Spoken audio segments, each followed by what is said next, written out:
Hello everyone. तो कैसे हैं आप सभी लोग। स्वागत है आप लोगों का इस यूट्यूब चैनल पर। आज की इस वीडियो में हम देखने वाले हैं क्लास 8th साइंस चैप्टर 1 के क्वेश्चन आंसर्स। तो शुरू करते हैं आज का lesson. Chapter 1 Crop Production and Management Question Answer. First question is select the correct word from the following list and fill in the blanks. Float water crop nutrients preparation. A is the same kind of plants grown and cultivated on a large scale at a place is called the dash crop. तो यहाँ पे आएगा crop. उसके बाद B है the first step before growing crops is the dash of the soil. तो यहाँ पे आएगा प्रिपरेशन। फिर उसके बाद अगला है सी है damaged seeds would dash on top of the water. तो यहाँ पे आएगा फ्लोट। फिर डी है for growing a crop sufficient sunlight and dash from the soil are essential. यानी यहाँ पे आएगा वाटर और यहाँ पे आएगा न्यूट्रिएंट्स। फिर उसके बाद क्वेश्चन नंबर 2 है match items in column A with those in column B. तो कॉलम ए की आइटम्स को आपको कॉलम बी की आइटम्स से मैच करना है। तो फर्स्ट है खरीफ क्रॉप्स, इसको आप मैच करेंगे पैडी एंड मेज के साथ।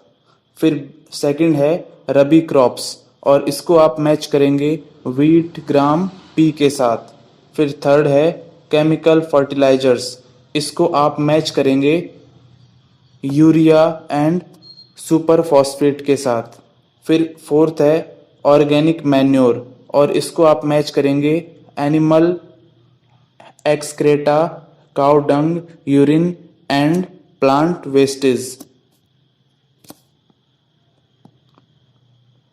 फिर उसके बाद थर्ड क्वेश्चन है गिव 2 एग्जांपल्स ऑफ ईच। ए है खरीफ क्रॉप और बी है रबी क्रॉप। इसका आंसर होगा खरीफ क्रॉप्स पैडी एंड मेज, रबी क्रॉप्स व्हीट एंड पी।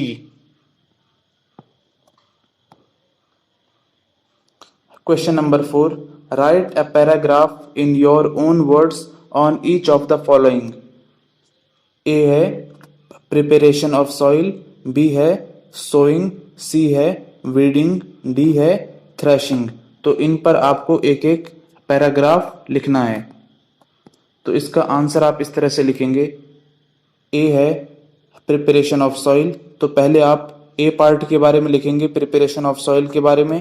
तो ये है preparation of the soil is the first step in agriculture. Preparation of the soil is done to loosen the soil, which is essential for the deep penetration by the root into the soil. This allows the roots to breathe easily. Loosening of the soil allows the growth of earthworms and microorganisms, which are beneficial for soil. Loosening of soil also brings nutrient-rich soil to the top layer, which helps in the healthy growth of plants.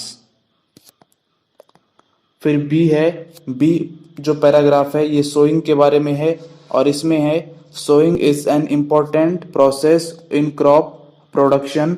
First good healthy and high yield seeds are selected and then sowing is done by either traditional methods or by using seed drill।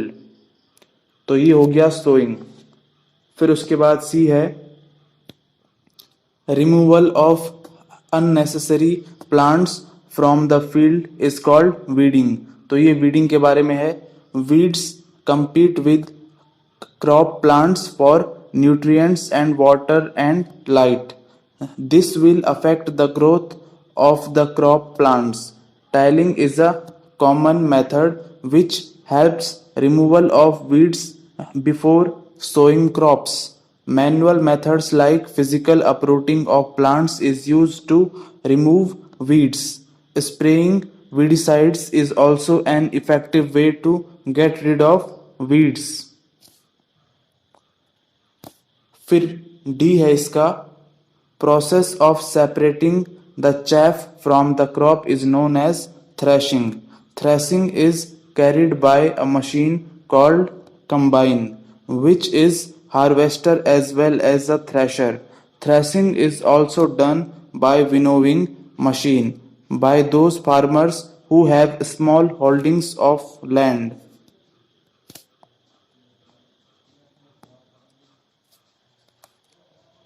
Question number 5th. Explain how fertilizers are different from manure. Fertilizers. Fertilizer is an inorganic substance. और फिर manure में manure is an organic substance. फिर second है fertilizers are prepared artificially और manure is obtained by decomposition of animal, plant and human waste. फिर third point आप लिखेंगे fertilisers में प्रिपेयर्ड इन फैक्ट्रीज और मैन्योर में प्रिपेयर्ड इन फील्ड्स. फिर उसके बाद फोर्थ पॉइंट आप लिखेंगे does not provide humus the soil. फिर इसमें आप लिखेंगे प्रोवाइड ह्यूमस द सॉइल. फिर है रिच इन प्लांट न्यूट्रिएंट्स और ये है relatively less plant nutrients.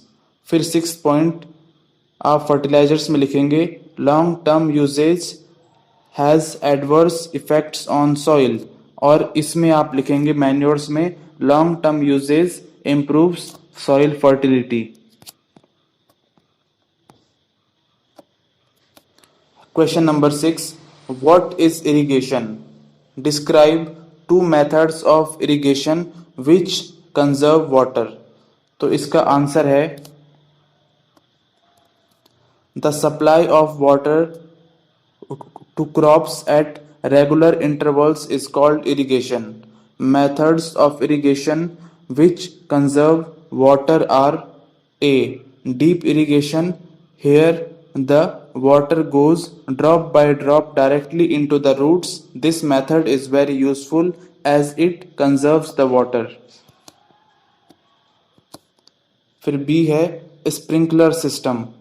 This method is in use in mainly uneven land where sufficient water is not available. The perpendicular pipes having rotating nozzles on top are joined to the main pipeline at regular intervals. When water is allowed to flow through these pipes, it gets sprinkled on the crop. फिर उसके बाद seventh है if wheat is sown in the kharif season what would happen? Discuss. तो इसका answer होगा wheat crops may get destroyed if sown in kharif season because of unfavorable temperature and rain. Kharif come during the rainy season, hence it is not a good idea to grow wheat in kharif season. फिर question 8 है explain how soil gets affected by the continuous plantation of crops in a field. इसका answer होगा plants require nutrients from their growth for their growth. Without sufficient nutrients plants can die. Continuous plantation of crops causes decrease in certain nutrients like nitrogen, phosphorus, potassium, etc. Hence, there should be a gap between crops in order to get a good yield. फिर उसके बाद 9th है What are weeds? How can we control them? इसका answer है In a field, many other undesirable plants may grow naturally along with the crop. These undesirable plants are called weeds. Weeds can be controlled by methods like 1. tilling before sowing of crops helps in uprooting and killing of weeds. Second, weeds are also controlled by using certain chemicals called weedicides. उसके बाद है 10th, arrange the following boxes in proper order to make a flow chart of sugarcane crop production. तो यहाँ पे 1 है sending crop to sugar factory, 2 है irrigation, 3 है harvesting, 4th है सोइंग, 5th है प्रिपरेशन ऑफ सॉइल, 6th है flowing the field, 7th है मैन्योरिंग। तो इन सब को मिला के हमें एक फ्लो चार्ट बनाना है। तो फ्लो चार्ट में आप इस तरह से इनको रखेंगे। सबसे पहले आगे आएगा 5th वाला यानी प्रिपरेशन ऑफ सॉइल, फिर आएगा 6th वाला फ्लोइंग द फील्ड, फिर आएगा 4th वाला सोइंग, फिर आएगा मैन्योरिंग 7th वाला, फिर आएगा इरिगेशन, फिर आएगा हार्वेस्टिंग, फिर आएगा sending crop to sugar factory. तो इस तरह से इस ऑर्डर में आप इनको लिखेंगे। उसके बाद 11th क्वेश्चन है complete the following word puzzle with the help of clues given below.